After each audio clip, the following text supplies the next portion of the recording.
El candidato propuesto a la presidencia del Gobierno tiene la palabra. Señor Iglesias Turrión.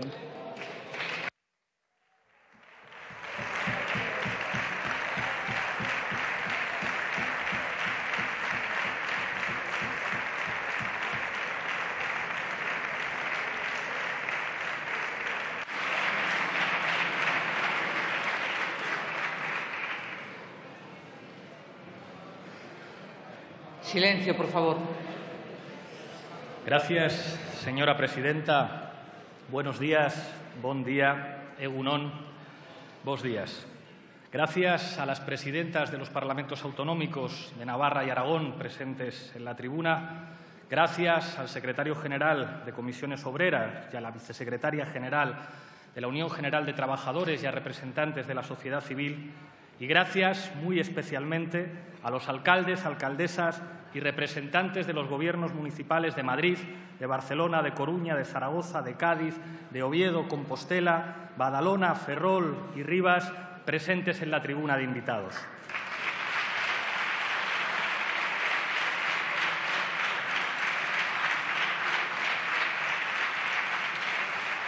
Gracias a ustedes, más de 7 millones de personas conocen ya que se puede gobernar de otra forma, más eficiente, más moderna, poniendo las instituciones públicas al servicio de la gente y demostrando que cuando no se roba, señorías del Partido Popular, se gobierna mejor. Gracias por ser el mejor aval del cambio político. Gracias por ser la demostración palpable de que la esperanza puede derrotar al miedo. Señorías, creo que en esta Cámara todos, a excepción quizá del partido en el Gobierno, estaremos de acuerdo de que en este país se han rebasado todos los límites posibles en lo que a la corrupción se refiere. Creo que estarán de acuerdo conmigo en que los ciudadanos no se merecen desayunar cada día con un nuevo caso de corrupción en el que un servidor público llena portadas y telediarios por haberse dedicado a robar a los ciudadanos. Lo que venimos a plantear hoy aquí, señores del PP, es que España no puede permitirse más una situación en la que nuestras instituciones estén copadas por corruptos. Y creo que no miento si digo que esto lo piensan la mayor parte de los ciudadanos españoles, nos voten a nosotros o no nos voten. Cabe preguntarse qué hacer. Les pedimos que dimitan a los señores del Partido Popular. Se lo hemos pedido, pero ya ven ustedes la cara de preocupación que tienen. Les podemos reprobar también, señoría, al ministro catalán le reprobamos y fíjense en su rostro de preocupación por haber sido reprobado por esta Cámara. Hoy tenemos una oportunidad, la oportunidad de hacer algo por el bien de España, que es echarles, sacar al Partido Popular de nuestras instituciones.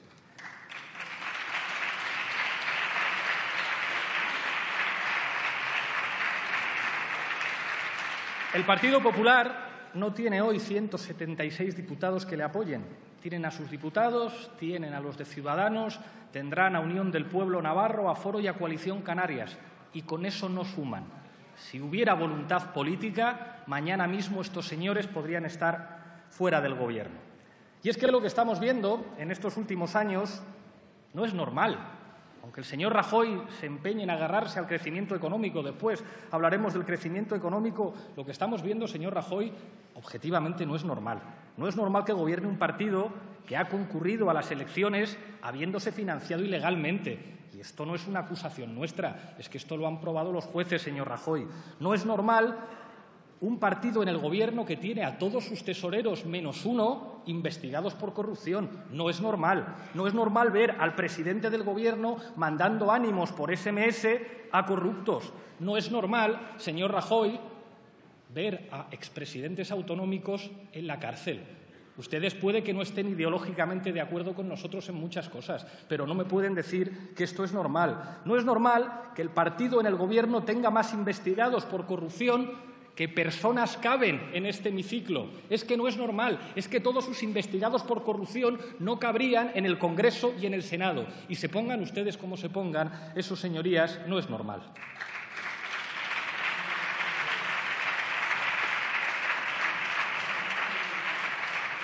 Señores del PP, lo fundamental de lo que le venimos a decir aquí no tiene que ver con las diferencias ideológicas, que evidentemente las tenemos. Les venimos a decir que las leyes están para cumplirse.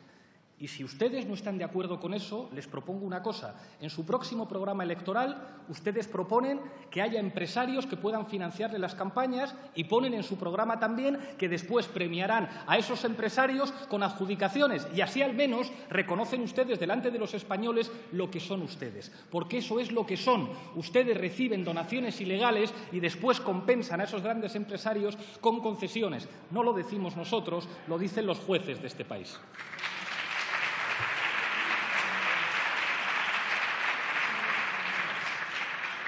Lo que está en juego en estos momentos es la salud de nuestra democracia y de nuestro Estado de Derecho. Hoy demandamos algo muy sencillo, restablecer unas normas del juego limpias para todos. Hoy decimos algo muy sencillo. Esto se tiene que acabar y se tiene que acabar de manera inmediata, porque España, porque nuestros ciudadanos no se merecen esta desvergüenza. Señorías, hay tres grandes emociones políticas: la indignación, el miedo y la esperanza. Ustedes, señores del Partido Popular, han apostado todas sus cartas al miedo. A usted, señor Rajoy, le gustan mucho los refranes castellanos. Hoy nos ha dedicado alguno. Ha hablado también de Quevedo, lo cual me congratula. Le haré yo también alguna cita de Quevedo. Y hay un refrán que yo diría que es su favorito: más vale lo malo conocido que lo bueno por conocer. Que traducido a esta situación sería: más vale la corrupción conocida que el cambio por conocer. Quizá durante algún tiempo ustedes pudieron convencer a alguna gente de esto. El problema es que ese mantra conservador es una patraña, sobre todo desde que la gente en este país nos ha visto gobernar en los ayuntamientos. En 2 años de gestión municipal, España, aunque a ustedes les moleste, ha conocido el cambio y la esperanza en los principales ayuntamientos, y ustedes ya no pueden apelar al miedo. En estos 2 años hemos demostrado que la esperanza les puede derrotar, y seguro que nosotros hacemos algunas cosas mal, señores del Partido Popular, pero nosotros no robamos. Nosotros no robamos, señorías.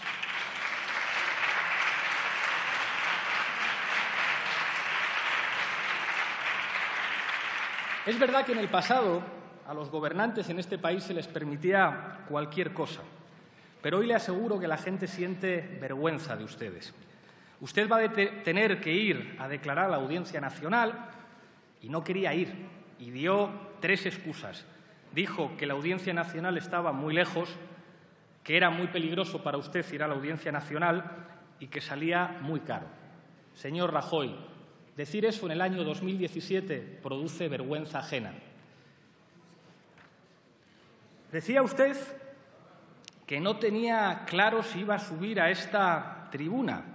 Llegó a usted a afirmar que usted no replicaba a nadie. Se especulaba con que usted no fuera a intervenir desde aquí. Sospecho que después de ver el ridículo de la señora Cristina Cifuentes en la Asamblea de Madrid, han rectificado ustedes su estrategia, y me congratula que ustedes hayan rectificado su estrategia. Ha subido aquí usted a responder a nuestra portavoz, pero creo que ha subido usted con un papel que tenía preparado para responderme a mí. Creo que la cortesía parlamentaria, señor Mariano Rajoy,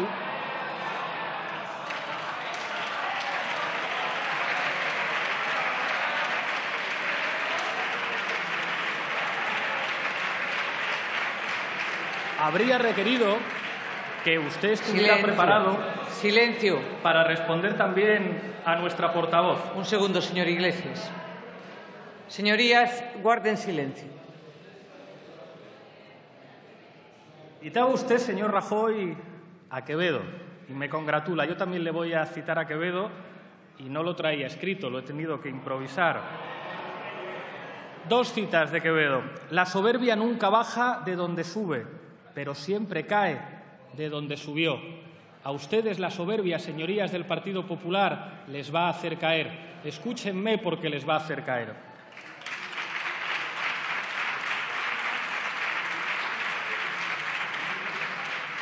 Vamos ahora con unos versos de Quevedo. No he de callar, por más que con el dedo, ya tocando la boca o ya la frente, silencio avises o amenaces miedo. A ustedes les encantaría que nosotros estuviéramos callados, pero nosotros estamos en este Parlamento para decirles las verdades que antes era más difícil decirles. y creo que sus nervios revelan que a ustedes efectivamente sí les preocupa esta moción de censura. Porque si esta moción de censura fuera una farsa, como ustedes han dicho, el presidente del Gobierno no habría estado ya 3 veces en esta tribuna, señorías.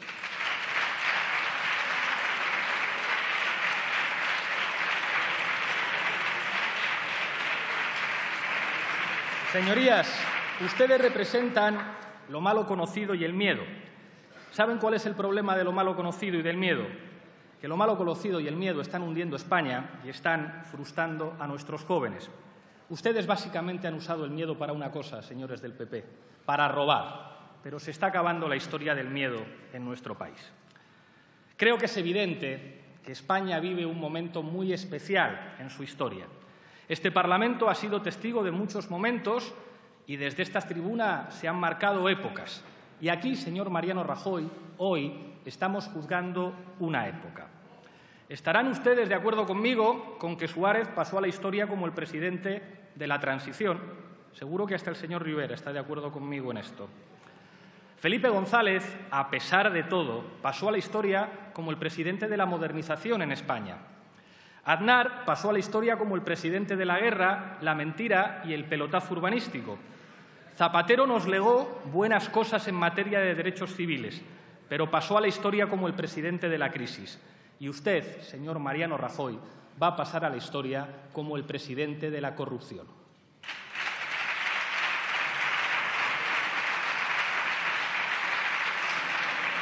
Hoy juzgamos aquí una época que tiene que formar parte del pasado. Y para que esa época forme parte del pasado es imprescindible sacarles a ustedes de las instituciones. Quiero dirigirme desde esta tribuna a la ciudadanía que sigue este debate. Los que todavía mandan quieren convencer a la gente de que no hay nada que hacer. Piden a la gente que se resigne ante la corrupción. Quieren normalizar la indecencia y el cinismo. Y piensan que España no es mejor que este Parlamento. Pues hoy, con esta moción de censura, queremos decir que España es mejor que este Congreso y que los españoles son mejores que sus políticos.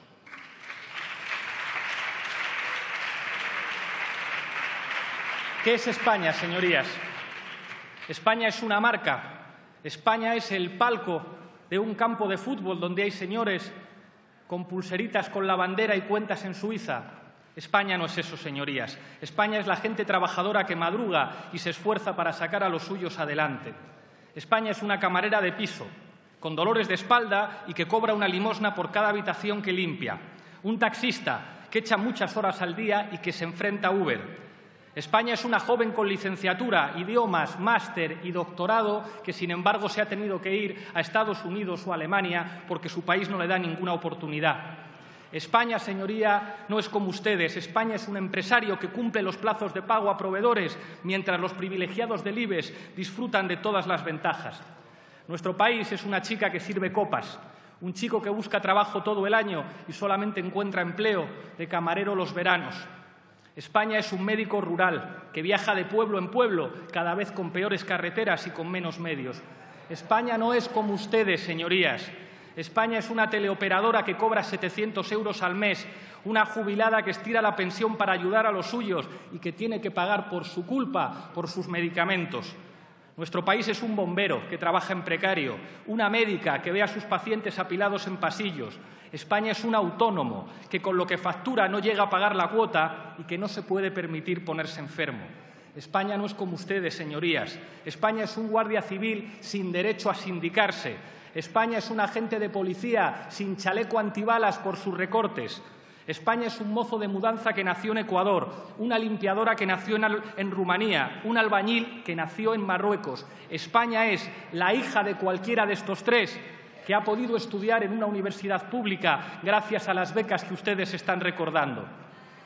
España, señorías, es una ganadera que ignora su gobierno, un jornalero que tiene que mendigar el PER, un pescador traicionado en Europa por ustedes, una mujer de 20 años que busca trabajo o una de 50 que sabe que no lo va a encontrar. España es un profesor de secundaria que da clases en barracones.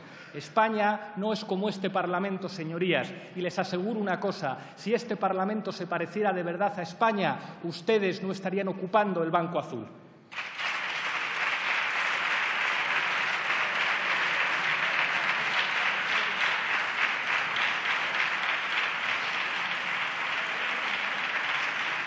Pero España también es la gente orgullosa que llenó las plazas hace poco más de 6 años.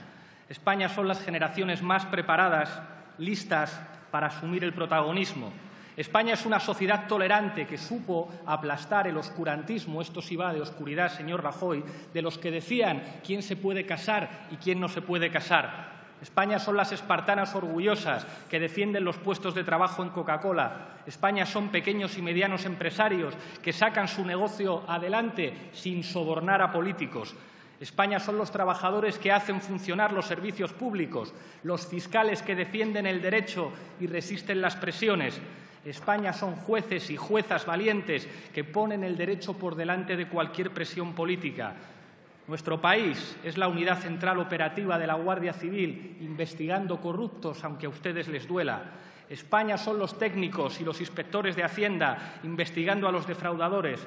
Son los vecinos organizados para frenar desahucios. Es la marea blanca defendiendo la sanidad y la marea verde defendiendo la educación. Son los ciudadanos que se organizan en un sindicato de inquilinos.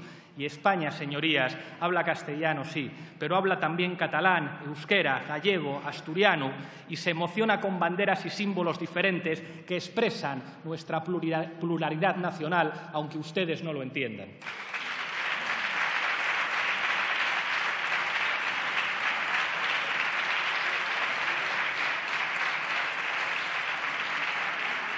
Esa España, señorías, votó mayoritariamente para sacar al Partido Popular de las instituciones. El problema es que algunos engañaron a sus votantes. No me dirijo hoy solo a los más de 5 millones de ciudadanos que nos dieron su confianza hace un año. Quiero dirigirme a los que aún no confían en nosotros. Nosotros no somos perfectos, cometemos errores y los seguiremos cometiendo, pero a nosotros no nos compra nadie y eso lo saben ustedes. Los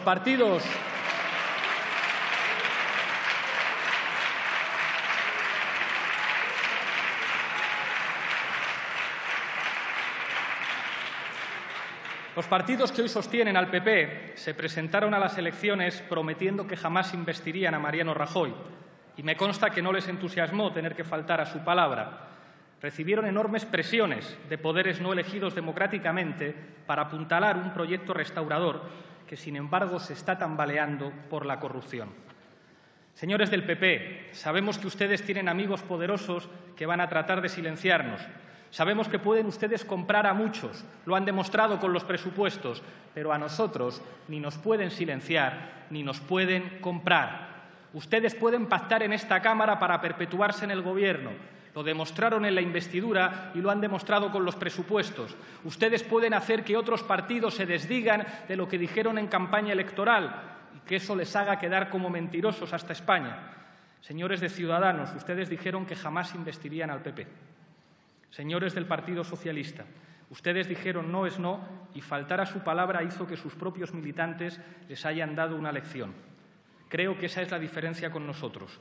A nosotros, señores del PP, ustedes ni nos callan, ni nos compran, ni nos obligan a desdecirnos.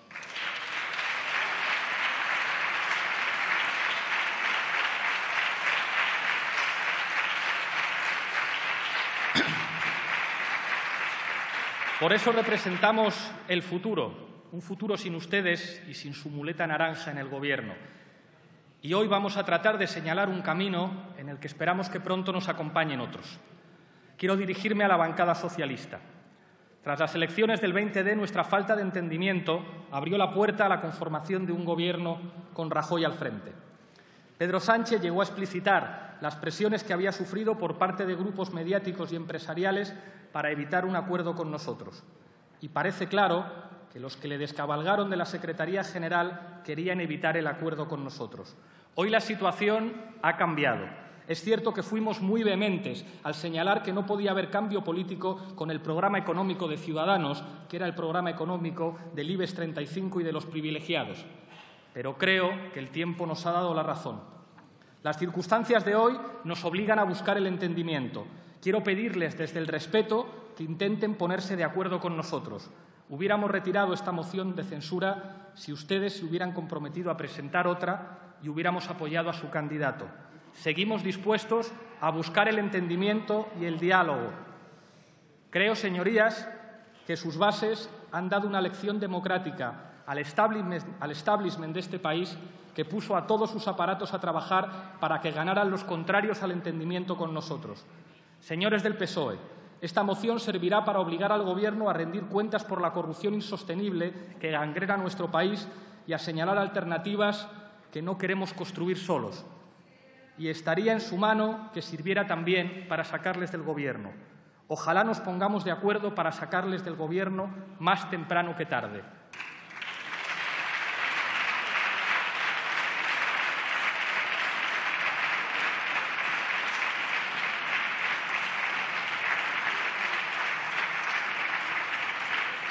Pero seamos francos entre nosotros. No nos digan que es posible con la muleta naranja. No nos digan que es posible con los que sostienen al Partido Popular de la corrupción en Murcia, en Madrid o en España. En el pasado no nos entendimos y asumo los errores que pude cometer. Les pido que asuman ustedes también los suyos y que trabajen con nosotros. Nosotros nos podemos equivocar, pero nosotros no robamos ni damos aire a los corruptos.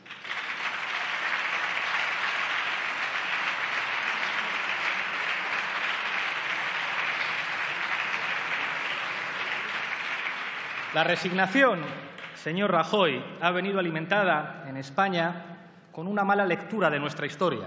Y quizá por esa falta de aprendizaje de la historia, dijo Machado que en la España de su época de 10 cabezas una pensaba y 9 embestían. Permítame que le hable de algunas enseñanzas de la historia de España para entender la corrupción y cómo superarla. Si amas a tu país, debes conocer su historia. Hoy sabemos que en España sufre el mal gobierno de una trama que nosotros llamamos nacional patrimonialista, que entiende que el Estado y sus instituciones son su patrimonio particular que les sirve para enriquecerse a costa de lo de todos y para protegerse de la acción de la justicia.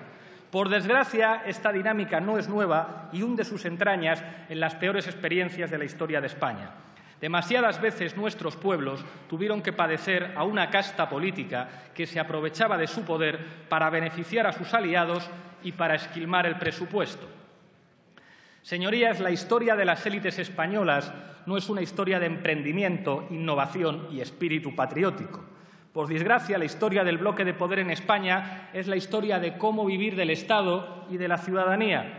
Ustedes, señores del PP, representan mejor que nadie la tristeza y el desencanto que alimentan el conformismo social, porque ustedes representan mejor que nadie esa historia que arrastramos como un lastre, que España soporte el peso de una élite política extractiva asociada a oligarcas que se enriquecen gracias a su cercanía con el Estado.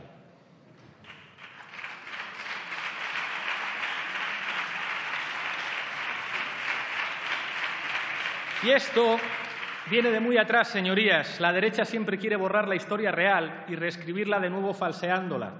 Para ustedes, Lorca habría muerto de gripe en 1936 o Machado se habría ido tranquilamente con su familia de España para residir en Francia, ¿verdad? Ustedes quieren borrar la historia. Pues bien, nosotros tenemos la obligación de traer la historia a este Parlamento.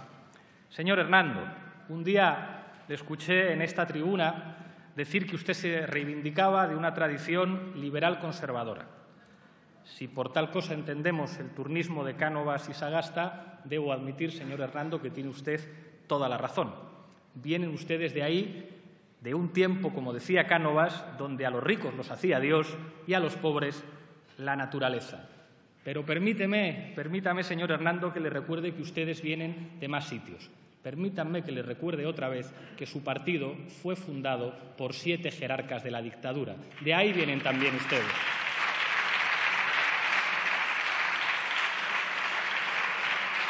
Permítanme que les mencione algunos ejemplos de la historia del nacional patrimonialismo en España. Quiero hablarles de la fundación del Banco de España allá por 1856, que nació como banco público a raíz de la quiebra del Banco de Isabel II, fundado por el marqués de Salamanca y el conde de Retamoso, a la sazón cuñado de la reina regente. El Banco de Isabel II, ascendiente del actual jefe del Estado, cayó porque especularon en bolsa hasta quebrar el banco y finalmente fue necesario que interviniera en su rescate, ¿saben quién? El Ministerio de Hacienda, todo un clásico en España. En aquel ministerio estuvo al frente precisamente el fundador del Banco de Isabel II, el marqués de Salamanca, que da nombre al que hoy es el Palacio del BBVA. La figura de este marqués nos ilustra cómo han entendido algunos la política en España, básicamente como un modo de amasar riqueza. Empezó de diputado, le adjudicaron el monopolio de la sal y terminó construyendo un imperio inmobiliario y de ferrocarriles. Casualmente, una de las figuras de referencia de ustedes, señores del Partido Popular, fue el heredero de los negocios del marqués de Salamanca. Les hablo, sí, señor Hernando, de don Antonio Cánovas del Castillo, aquel que dio nombre a la fundación creada por Manuel Fraga en 1899 y que hoy se llama FAES, la Fundación de Pensamiento del Partido Popular, o no se sabe muy bien de qué ahora, porque ahora llevan de invitado al señor Rivera a que dé conferencias a la Fundación FAES.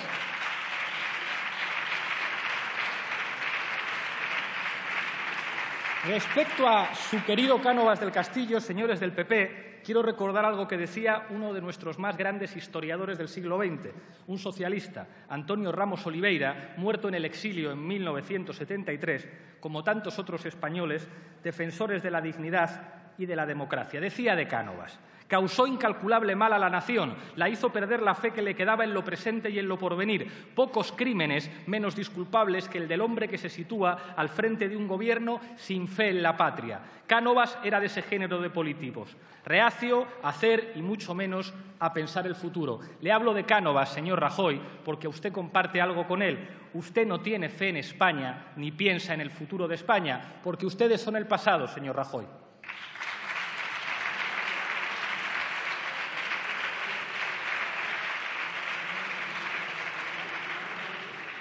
A Cánovas muchos le conocen como presidente del Consejo de Ministros, presidente del Partido Conservador y por ser el promotor del famoso turnismo con Práxedes Mateo Sagasta. Pero deberían añadir, para valorar su figura, que fue también presidente del Banco Hipotecario y de la Compañía de Ferrocarriles Andaluces, dos de los negocios en su día vinculados al marqués de Salamanca. Su compañero Francisco Silvela, otro de los miembros del Partido Conservador, fundó la Compañía de Ferrocarriles Andaluces junto a su suegro, el duque de Lorin. Era una empresa privada que recibía concesiones del Estado y que tenía en su consejo de administración a los mismos que ordenaban el pago. Ustedes se están preguntando en este momento por qué les cuento yo todo esto, ¿verdad?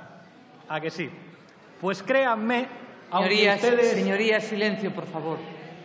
Créanme, aunque ustedes les sorprendan, doña Celia, que la historia de España es útil para entender el presente. ¿De qué les puede sonar a los ciudadanos españoles de qué eso de dar concesiones y acabar en consejos de administración? Recuerden conmigo, Josep Piqué, Ángel Acebes, Rodrigo Rato, todos ellos ministros acabaron en empresas que fueron beneficiadas por rescates o por adjudicaciones. Hay que conocer la historia de España, señorías.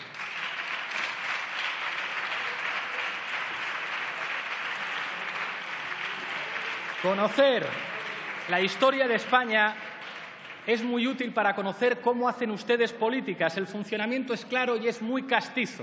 El juego de trileros, uno a un lado moviendo los cubiletes y el otro despista, uno en un ministerio y su amigo en la empresa. Así es como Zaplana decía que funcionaba la política y así es como tuvo claro también que él venía a la política. ¿Para qué? Díganmelo ustedes. Para forrarme, para hacerse rico.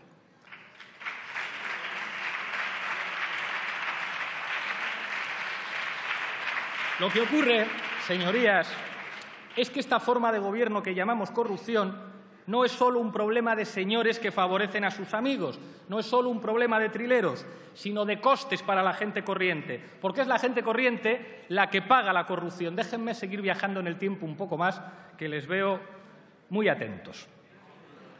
La empresa de Cánovas y Silvela, después de décadas de pérdidas y rescates sucesivos, en los años 20 se negó, alegando falta de recursos, a cumplir con la subida de salarios y a la mejora de las condiciones laborales pactadas, la jornada de 8 horas, a pesar de que la legislación les obligaba. Aquellos honorables empresarios se negaron a aplicarla. Finalmente, el Ministerio de Hacienda de don José Calvo Sotelo adelantó los 201 millones de pesetas, de los que devolvieron solo un 4%.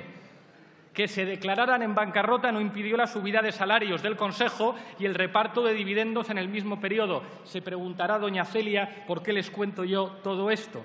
Créanme que conocer la historia de España tiene bastante sentido para entender el presente. ¿De qué les puede sonar a los ciudadanos españoles hoy eso de grandes empresarios recibiendo dinero público? Recuerden conmigo, señorías, Villar Mir y Arturo Fernández, beneficiados con innumerables concesiones a lo largo de los últimos 15 años y que aparecen en sus papeles de la contabilidad B del Partido Popular.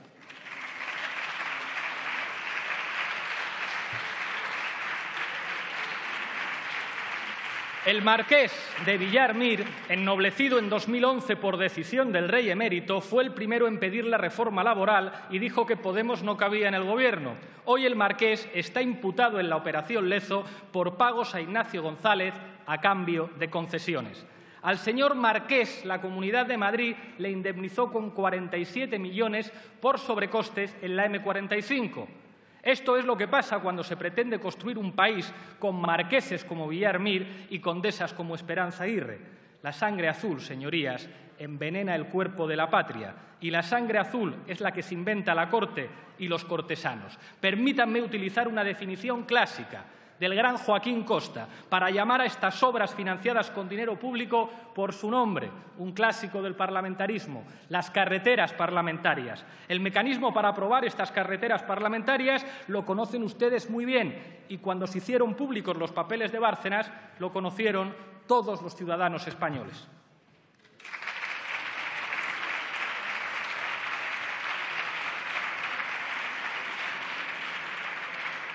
Fue el diputado José Calvo Sotelo el que subvencionó la subida de salarios y permitió durante la dictadura de Primo de Rivera que nuestra compañía de teléfonos acabara en manos de una empresa extranjera, ITT Internacional. Las condiciones del contrato con ITT eran ciertamente beneficiosas para esta última, ya que le permitían hacerse con el monopolio de los teléfonos. Además, se declaraba que la actividad de la compañía y sus filiales quedaban exentas de impuestos. Los impuestos los pagaban los consumidores, los ciudadanos, en la propia factura. Y ustedes se preguntarán, ¿por qué les cuento yo todo esto de la Telefónica? Créanme que conocer la historia de España sirve para entender la corrupción del presente. En este caso, además, no sé si son cosas del destino, pero su secretario de Estado de Telecomunicaciones es un descendiente de don José Calvo Sotelo.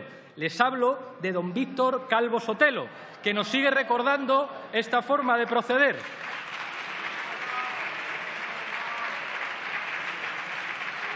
Este señor, don Víctor, dio por bueno que nuestra compañía de telefonía dejara de ser española, repartió canales de TDT entre los grandes grupos de telecomunicaciones y permitió las grandes fusiones para que hoy la televisión privada la dominen hoy solamente dos grandes grupos.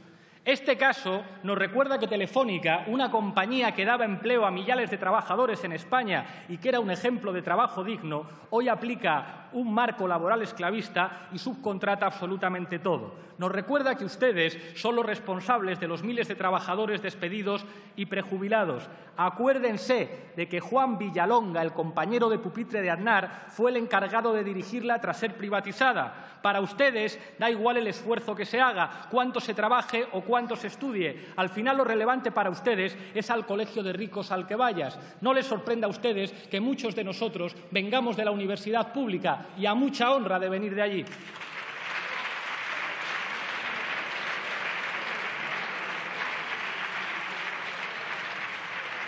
Acuérdense, señorías, de las alegres compras de Villalonga y Alierta por el mundo. Terra, Laicos, Endemol. Pagábamos más que cualquiera. Quizás se entienda por el hecho de que Villalonga y Alierta se enriquecían con las operaciones.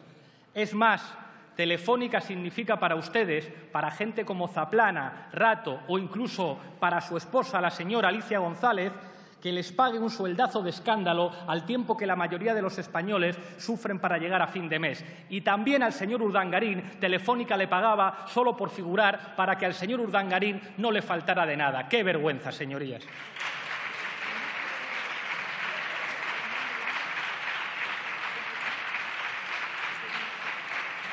Sigamos viajando un poco más en el tiempo, creo que era necesario hacerlo desde esta tribuna. Ustedes y sus propagandistas suelen denunciar la radicalidad de la Segunda República Española, pero permítanme que les diga que fue la República la que intentó ordenar ciertos desmanes, racionalizando el servicio de telefonía y ferrocarriles. Indalecio Prieto, uno de los socialistas más brillantes que junto con Juan Negrín ha conocido este país, hizo algo tan malvado como que el Estado pudiera cancelar la concesión a empresas que desatendieran la explotación de una línea de ferrocarriles sin pagar ninguna indemnización por ello. Ustedes se preguntarán, ¿por qué les hablo de Indalecio Prieto aquí? Pues porque hoy tenemos que indemnizar a Florentino Pérez con el proyecto Castor, aunque no preste ningún servicio. Vean ustedes el Salvados que hizo Jordi Évole, donde lo explica bastante claro. Lo tienen que pagar los ciudadanos españoles.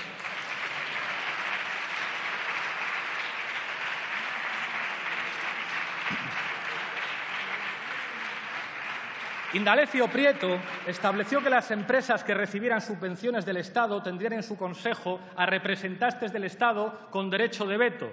Y esos consejos no podían tener participación en empresas productoras de material ferroviario. Se preguntarán ustedes por qué les cuento todo esto. Pues porque hoy Bankia, una empresa nacionalizada, tiene en su consejo a casi todos los antiguos banqueros del BBVA. Y no solo eso, sino también a consejeros de empresas privadas altamente endeudadas como Telefónica o como Ferrovial. Ustedes están parasitando lo que debería ser de todos los ciudadanos.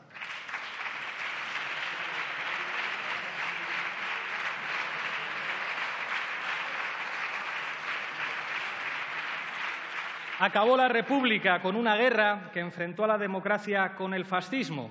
El franquismo nacionalizó el monopolio de la telefonía y los ferrocarriles, pero el interés público se confundió nuevamente con el interés privado, el de los accionistas, el marqués de Urquijo, el marqués de Perijá y el marqués de Aledo, siempre sangre azul.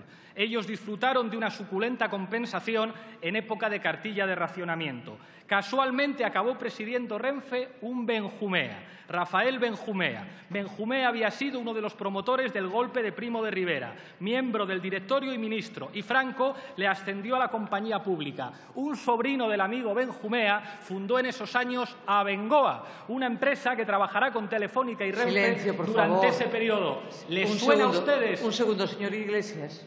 Señorías, les ruego una vez más silencio. ¿Les suena el nombre de Abengoa, señorías? Ustedes la rescataron 3 días antes de ser investido Mariano Rajoy, por la misma cantidad que ustedes niegan al Ayuntamiento de Madrid, 250 millones en el marco de la Ley Montoro. Este es el modelo que representan ustedes, exigir a los ciudadanos lo que perdonan a sus amigos.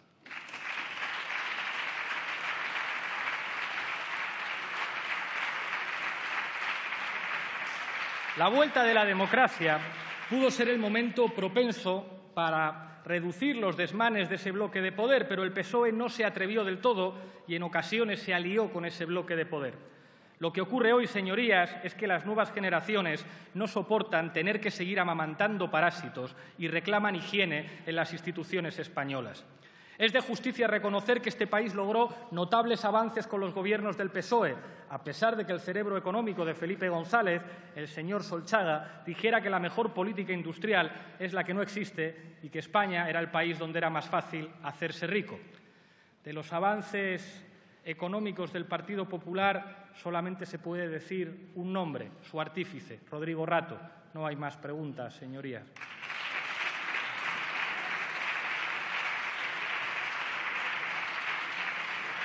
El problema que padecemos hoy lo conocen ustedes y es que el pacto social que firmamos con la transición se esfumó con la crisis de 2008.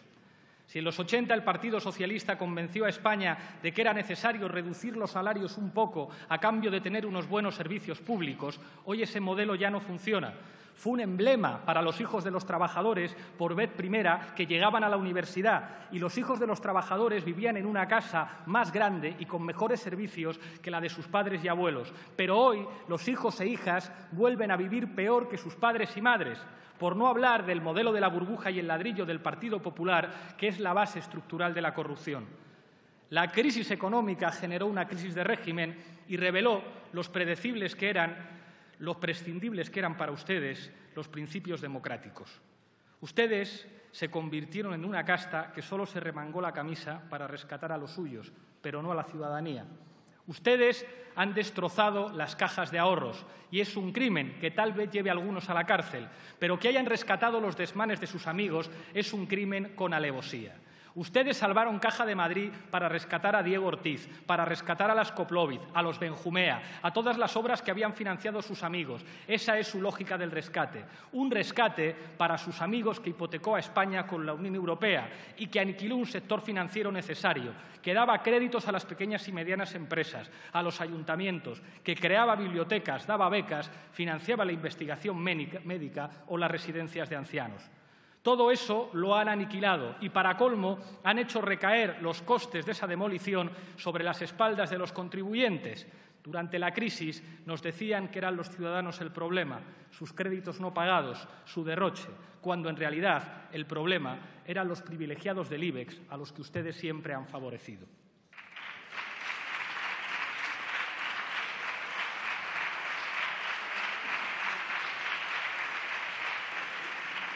Decían ustedes a los españoles que habían vivido por encima de sus posibilidades. Hoy sabemos que han sido Rodrigo Rato, Ignacio González o Francisco Granados, entre otros, los que han vivido por encima de las posibilidades de los ciudadanos. En 2010 el problema no era el Estado, señorías, el problema eran los privilegiados del IBEX, a los que ustedes siempre favorecen, los que se vanaglorian de crear empleo, a pesar de que en nuestro país es la pequeña y la mediana empresa la que lo crea. Gracias a ustedes hoy ya no hay cajas que financien a los pequeños y medianos empresarios, a las comunidades y a los ayuntamientos. Gracias a ustedes hoy los que mandan son fondos de inversión extranjeros, BlackRock, Goldman Sachs, Amber o Cerberus. ¿Les suenan? Les deben de sonar a ustedes porque muchos de sus hijos están haciendo ahora negocios con ellos, como José María Aznar Botella o Fernando Ramírez de Haro y Aguirre.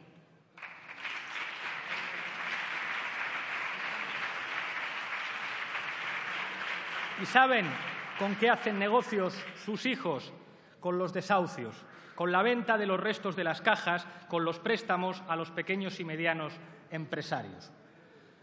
Ustedes vuelven a hacer lo mismo que sus ilustres ascendientes liberal, conservadores y franquistas. Se reparten España a costa del desarrollo de España. Hoy podríamos ser un país adelantado, pero ustedes prefieren mantenerlos en la periferia de Europa. Lo que pasa en España hoy es que ustedes no tienen proyecto de país. Su único proyecto ya es atrincherarse y bunkerizarse, porque en las instituciones se está mejor que en la cárcel. España aspira a regenerar su democracia y por eso quiero homenajear desde esta tribuna a los antecedentes de ese empeño regenerador. Desde finales del siglo XIX y principios del XX, regeneracionistas como Joaquín Costa, Pi Margall, Unamuno o federalistas como Valentí Almiral y también escritores como Emilia Pardo Bazán, Benito Pérez Galdós o Leopoldo Alas señalaron la existencia de una trama oligárquica, señalaron una casta que vivía fuera de la ley con sus propias reglas. Hoy, señorías, el antiguo cacique cambia de ropa, pero seguimos con un modelo de Estado que margina a los emprendedores y premia a los amigos.